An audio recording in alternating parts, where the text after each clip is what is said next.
Good morning, y'all. Today we're going to be talking about irrigation drip tape and the advantages and disadvantages of that compared to things like soaker line as well as drip line, and then we're going to talk about how we install it.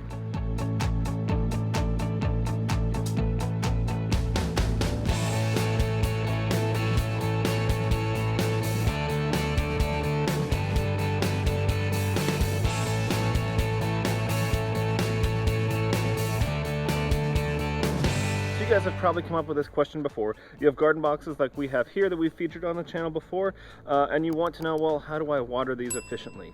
So typically what you're going to start with at the hardware store is one of two things. You're going to start with a soaker line or a drip line. So on this drip line, if you can see here, it's got cut holes about every foot or so in it, and you lay this in the ground, you stake it, and you plug it at the end, and it provides water. Well, it works okay, but it has a tendency to get clogged, and it doesn't work very efficiently. I don't like it a whole lot, so I used it once and I don't use it again.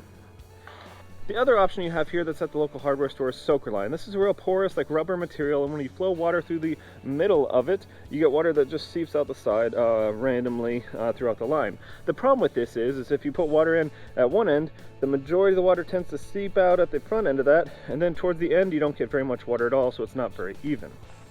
And those options can actually be pretty expensive per foot. I don't have the exact numbers here, but I'll put them on the screen below.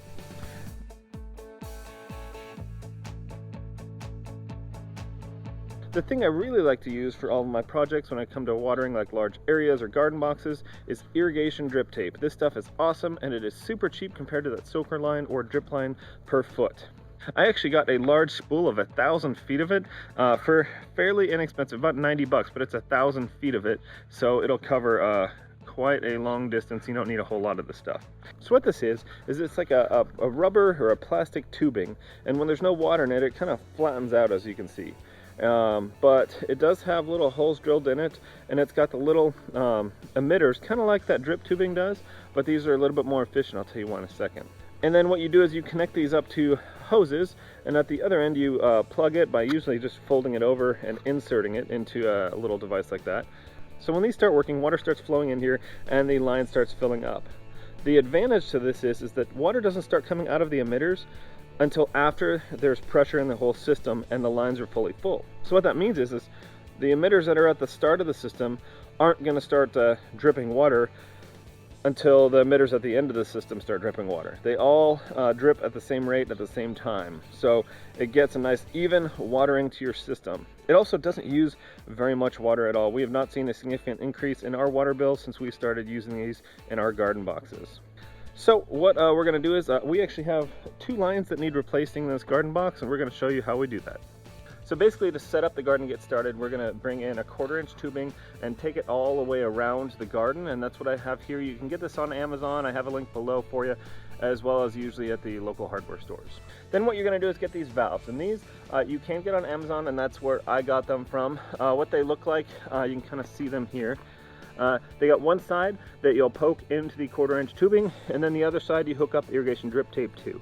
So basically, to install these, you're going to get like you know, one of the pokers that you use for drip stuff. You poke the 1/4 inch tube, kind of like I've already done here, and then you just push this in until it snaps into place and locks in there. Then you're going to attach your drip tape on this side, and you're going to kind of slide it on until it gets as far in as you can get it, and then you literally just turn this thing so it cinches down on that drip tape, and that is it for this side. On the other end of the line, all that you're going to do is take and cut off your drip tape line.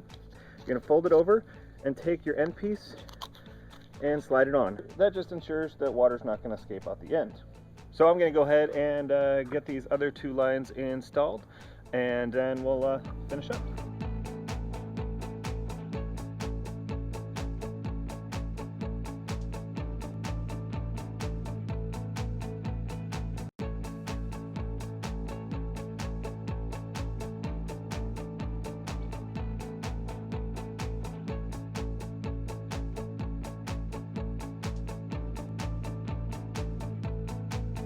So all in all, these things turned out great and they work really well. I just wanted to mention one issue that we had and a way that you can avoid it. And that was going from the PVC to the 1/4 inch drip line.